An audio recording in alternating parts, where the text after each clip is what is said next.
Let me start with something that confuses a lot of sellers. Two homes, same neighborhood, same market, sometimes even listed around the same time. One sells fast, the other just sits. And if you're a homeowner watching this, that can feel frustrating. You start thinking maybe the market is bad, or buyers are disappearing, or something is wrong with real estate right now. But usually, that's not the full story. Homes don't sit by accident. Most of the time, the difference comes down to strategy. There are a few common myths sellers believe. One is the idea that market will fix pricing. Sellers think if they price a little high, buyers will negotiate, or time will do the work. What actually happens is buyers compare options. If something feels overpriced, they move on. They don't wait around. Another myth is that time does not matter, but time matters a lot.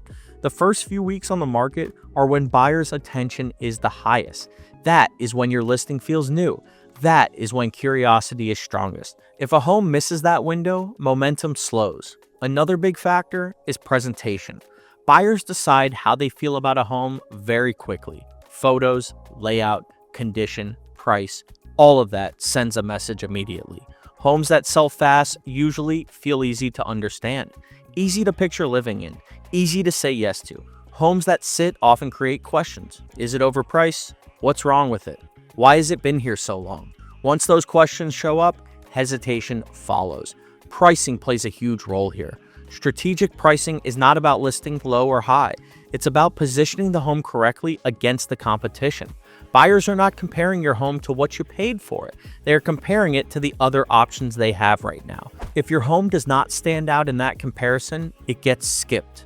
Another piece sellers underestimate is buyer psychology. Buyers are emotional, but they act logically. They eliminate options fast. If a home feels confusing, risky, or overpriced, it drops off the list. Momentum matters more than most people realize. Early activity creates confidence. Showings lead to interest. Interest leads to offers. When a home sits without activity, sellers often start reacting. Price changes, concessions, adjustments. At that point, your leverage is already gone. What sellers can control is simpler than it sounds. They can control price, presentation, readiness.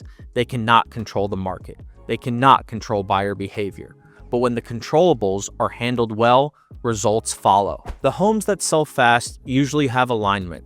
The price matches the market. The presentation supports the price. The strategy supports the timing.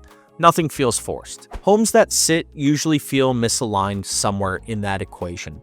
The key takeaway is this: if a home is not selling, it's not bad luck. It's just feedback. And feedback is useful if you know how to read it.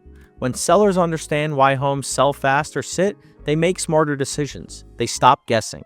They stop reacting emotionally. And that is when outcomes improve.